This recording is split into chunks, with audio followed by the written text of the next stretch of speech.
បាទជំរាបសួរលោកគ្រូអ្នកគ្រូតេតតមួយនឹងការពេញនេះជាដំបូងដើម្បីបាន link ដូចសាលាគេផ្សេងៗនេះគឺតែប៉ុន្តែវីដេអូមានហើយមានស្រាប់ហើយឥឡូវចង់បញ្ជាក់បន្ថែមលោកអ្នកគ្រូអត់យល់អញ្ចឹងយើងដាក់ម៉ៅយើងនេះព្រួយយើងនេះនៅលើនឹងហើយបន្ទាប់មកយើងចុចលើអានឹងបាទពេលដែលចុចហើយយើងវាចេញផ្ទាំងមួយនេះអញ្ចឹងលោកគ្រូចុចលើអាពណ៌ខៀវនេះអញ្ចឹងកន្លែងហ្នឹងដោយសារត្រូវរងចាំយូរវាមិនមែនមកពីអ៊ីនធឺណិតលោកគ្រូយឺតទេគឺវាត្រូវការទាញទិន្នន័យយូរអញ្ចឹងចាំវាបន្តិចបាទអញ្ចឹងពេលដែល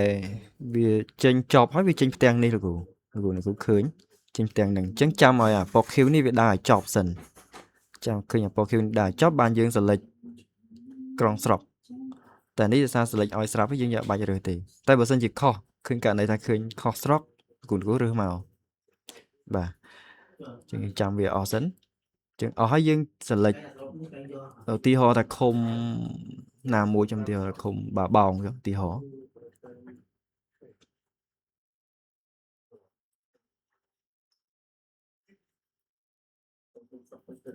ចាំអា Q នឹងរត់អស់ដែរហ្នឹង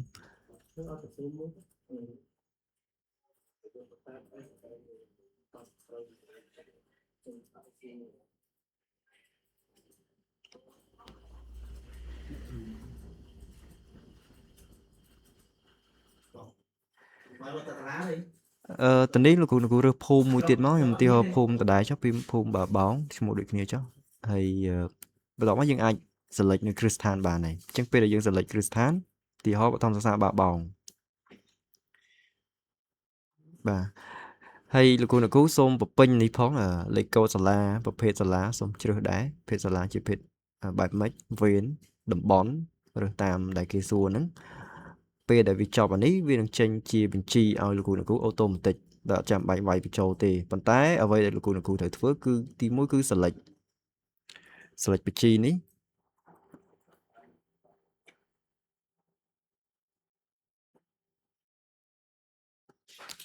បាទ select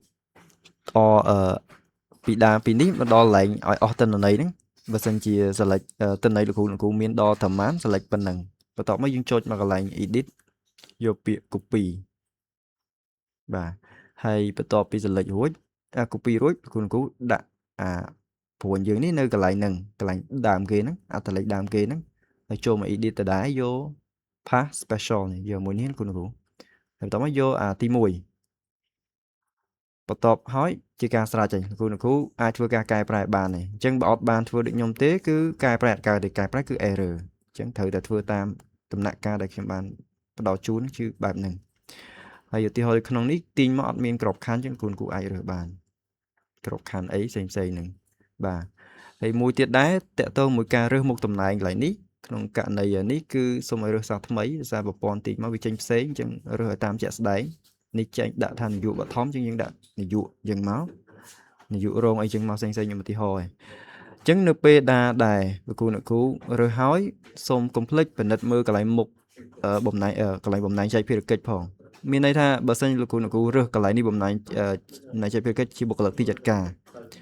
អញ្ចឹងមុខតំណែងត្រូវតែនៅចង្កោមបុគ្គលិកទីចាត់ការមានន័យថាអ្វីដែលក្រៅពីមួយនេះក្រៅពីបង្រៀនអញ្ចឹងអាចរើសបានអញ្ចឹងបានវាសងតង់គ្នាអញ្ចឹងបើសិនជាលោកគ្រូរើសកន្លែងនេះថាបង្រៀនគ្រូបង្រៀនអញ្ចឹងកន្លែងនេះគឺត្រូវតែដាក់តែមួយគត់គឺយកអានេះបង្រៀនបាទបែបហ្នឹងបានត្រូវបើសិនជាកន្លែងនេះលោកគ្រូយកបង្រៀនដែលកន្លែងនេះដាក់បុគ្គលិកទីចាត់ការគឺអត់រាប់ទេគឺរាប់អត់ត្រូវគ្នាទេអញ្ចឹងហើយបានជាបើសិនជារើសបុគ្គលិកទីចាត់ការនៅទីនេះ